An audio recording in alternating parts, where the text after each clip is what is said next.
TEDx Memphis, it is an honor to be here and also pretty timely if you ask me. See, I'm fresh on the other side of my quarter life crisis. Now, to be clear, the crisis is still here. I just turned 26, so your girl aged out. I'm on the other side of that quarter life side.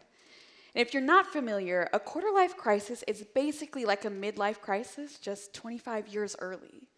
So you're still asking the same questions of who am I? Am I using my time well? What are the things that I really want to do in terms of family, career, health, drinking water, staying hydrated, all of those important things that we have to pay attention to. And for millennials, this is actually a pretty big phenomenon. According to the Center for Disease Control, 1 in 3 millennials have a diagnosed anxiety disorder. And anxiety is one of the key elements of any kind of crisis. It's proven math, I promise. And for us, it's not just about figuring those things out, but we're doing so in a world that really human history has never seen before. We have things such as the internet, which is endless information. We are living in some of the most innovative and prosperous times according to the United Nations, the World Bank, the IMF, and also are still seeing persistent inequalities that seem like they haven't really moved much in centuries. According to every credible climate scientist, if we don't change what we're doing by 2050, we will have irreparably damaged our world. So there's a lot to take in there, right? And when you're looking for purpose, which usually comes in the question of what do you want to do with your life, that's a big challenge. And I have a theory that for millennials and for all people, we're probably a little scared. So, in the spirit of new friendships, it's time to overshare. We're going to dive into my quarter life crisis to work through how I believe that following purpose has kind of kept us stuck. And really, we should be focusing on wellness, and I believe that that will give us the answers we've been searching for. So, I've had the fortune of basically knowing my deepest fear since I was really little. Some people call that precocious. Other people call that an undiagnosed anxiety disorder. Tomato, tomato. The first time I really recognized what was going on, because I had always felt like something was there, it was when I was in Trinidad with my family visiting my other family. My mom's from Trinidad and Tobago. And I adored my grandmother. She was incredibly creative, so when she was getting up to do art projects, like, I'm there, you know? So we're walking one morning to her kiln to get her new ceramics, and I'm holding her hand. And I noticed for the first time that her fingers were really wrinkly, and the verdant green veins in her hand were popping out more than I was used to, and her fingers were also a little thin. And it hits me that, you know, she's older and she's not going to be here forever. And I'm like her, so I'll be older and I won't be here forever. So little 8-year-old me is like walking into an existential crisis. And I have to let that go pretty quickly because my hand had been like a limp fish in hers. So she's like, Chloe, you don't love me anymore? Thinking I don't want to hold her hand. So I squeeze it really tight to prove to her that I love her, and I get out of my existential crisis, and I'm like, nope, I'm here. And that moment really shaped how I went through life going forward. I told myself, okay, I know I'm scared to not be here, so I'll love on my loved ones really hard. I'll figure out how to be a very good person in the world, and I'll follow my purpose and dive deep into it. So I'm doing this, I'm on it, I'm deep in school, and I get to college, I'm ready. So I join all these kinds of clubs. I don't just join them, but I volunteer myself to be a leader in them. I'm an RA, so I'm taking care of 30 women every year, which is one of the best things I had ever done. And I'm in school, I'm a student, I'm doing all these things. I'm like, great. But something was feeling off. Like I didn't really feel like myself. And so I thought, oh, well, maybe I'm just busy. That's the price of purpose, right? Like you're just really busy. Stress is cool when you go to a liberal arts school. So I'm like, okay, yeah, I'm doing the thing. This is great. And but at the same time, I recognize, you know, I probably need a rest or what they call a vacation at some point. And that moment seemed to come for me in the summer of 2015. So I had a mentor in school, her name's Julia Hannabrink, and she was shepherding a grant with the National Institutes of Health. And so we partnered together to bring that to Trinidad and Tobago and work with the University of West Indies, serving a project that served people with disabilities. So I'm like, cool, I'm still in purpose, but I get to go back to Trinidad, which is the first time I'd been back since my grandmother had passed. And I would get that kind of rest, and I was so ready to be back on the island to see my family there. And so I get there, and going through the work, trying to make friends with my fellow researchers and doing all these things, and whatever was going on with me was still there. And I was like, man, I thought, the ocean air, the island breeze would just like melt this away. So I was like, maybe I just need to be here longer. So about halfway through, we get invited to a harvest festival at a friend's Catholic church. And I'm not Catholic, but my grandmother was, so I'm thinking about her a lot on the drive over. And, I'm thinking about her, and then all of a sudden it occurs to me, oh, crap, I don't know how to do the thing, right? And so I'm just like, oh, okay. And so I get in line, and I'm like watching everybody else do the thing. And when I get up to the priest, I just freak out. So whatever I did was not it. And I was like, okay, so he's just going to throw more holy water on me to cleanse this, and we'll just move on. But it really had me thinking through all of the rituals my grandmother did to be such a devout Catholic and to be so wonderfully steeped in her purpose and give good to the world. So to be honest with you, I have no idea what that sermon was about. I was just sitting there thinking of my grandmother and thinking about purpose, and the kind of feeling I was feeling was bubbling up, right? And I'm usually distracted, looking at any and everything except the message. So when everybody breaks for lunch to celebrate with the feast, I kind of sneak away a bit because I needed just some space to figure out what was going on and get my head right so that I could be all smiley with people, right? That's the thing. So I go out and I look over at the edge of the mountain, and I'm looking down to the south of the island, trying to see if maybe I could see Princess-Town. I had no idea how I was actually going to know if I'd seen it or not. It's just way down there. But looking at that large expanse and also being in the mind state I was in, something felt different. And all of a sudden, I felt like a freight train hit me in the chest, carrying emotions that I didn't know before. I felt like the whole world was trembling, like I was being pulled apart. I'm having a panic attack. I'd never had one before, so this was crazy. It felt like an earthquake in my body. So I'm looking around to see if everything else is also shaking, and it's not. So I'm just freaking out. I hate how I'm feeling, and I can't stop it. So I go back into the church, right, because I also don't want people to see me and I just get on my knees and I start praying, and I'm crying, and I don't know really what I'm saying. I'm just like, this feels really intense, and to be honest, I just want some help. Please make it stop. That moment was very serious for me to slow down. So when I got back to the States, I decided, okay, I'm going to check out therapy.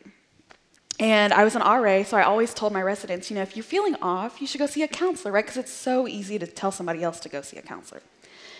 So I get there, I'm prepping for it, and I'm someone who needs time to process. So I was like, okay, well, this therapist is really not going to tell me anything I don't know about myself. And so I'm going to write down, and I brought it for you, because this is me being wild. I wrote down everything I had gone through in my life and thought to myself, okay, I'm going to read her my checklist, and she's just going to tell me the things that I already know, which is I need to sleep more, drink water, take care of myself, rest.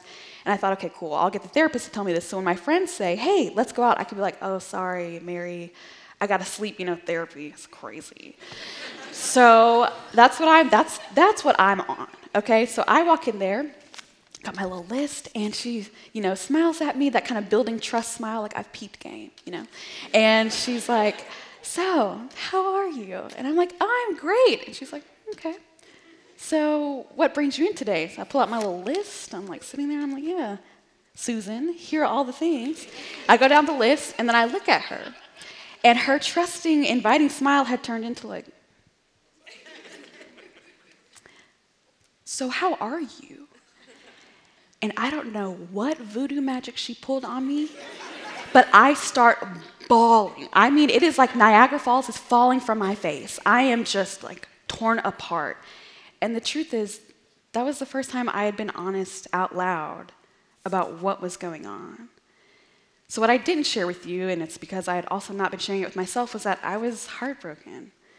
The person, my high school sweetheart I had been with for 5 years, who I thought I was going to marry, I broke up with him not too long before because we didn't really know ourselves outside of our relationship, and he hadn't been there for me when I had a tumor in my breast for 9 months, not knowing if I had cancer or not.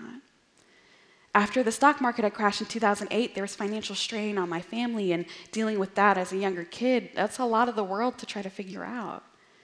I was also feeling anxious, I had depression, and I didn't know it. There are also tons of things on this list, but we're not that close yet, so you don't get to know them. But the gist of it is that I was really not being honest with myself and pursuing all of these things outside of myself, thinking that if I pursued them hard enough, I could push my anxiety down and all of this fear I had, all the challenges I had, and they would just take their bags and go packing, right? Like, get out the paint, you know? That's not how anxiety works, that's not how life works, and that's certainly not how death works, which is what I was scared of. So the next 5 years, what I really had to do was get back to the very basics. I had to learn how to be healthy. And what that looked like for me is I had to figure out, what does health look like for me physically, mentally, emotionally, spiritually, and socially, and make those things my number one priority, which is code for I had to make me my priority. That's a wild thing to do when you're so used to doing everything external, to serving, to loving, to trying to push everything around the world to be peaceful. But when you're avoiding yourself, that's not possible. So I developed a wellness routine. And for me, that looked like all those things I thought my therapist was going to tell me. Just sleep, drink water, exercise, take time for yourself, go to therapy. It's important. It will save your life. And honestly, that was the basics for me. And then on top of that, I had to figure out, okay, what are the things that I need to nourish myself? And one of those things is flowers. My parents probably knew this when I was little. They named me Chloe, which means blossoming, which I think is kind of cool. But those are the kinds of things that you really get to know about yourself when you take a pause and look inward. So on top of getting to the basics, getting to know myself, I started having moments where I felt peaceful inside, no matter what was going on. And this brings us to 2019, the best and honestly hardest year of my life thus far. So it's the best in the sense that the program I had been working on for the past 3 years got funded, which was great, and I now run that program. I got named to a few professional lists, including the Forbes 30 Under 30. Wow, didn't see that coming.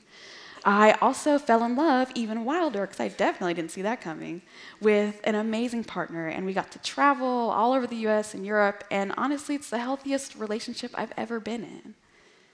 On the other hand, it's also been the hardest of my life. I had debilitating anxiety that really, I would be in the bed for so long and felt like I couldn't move.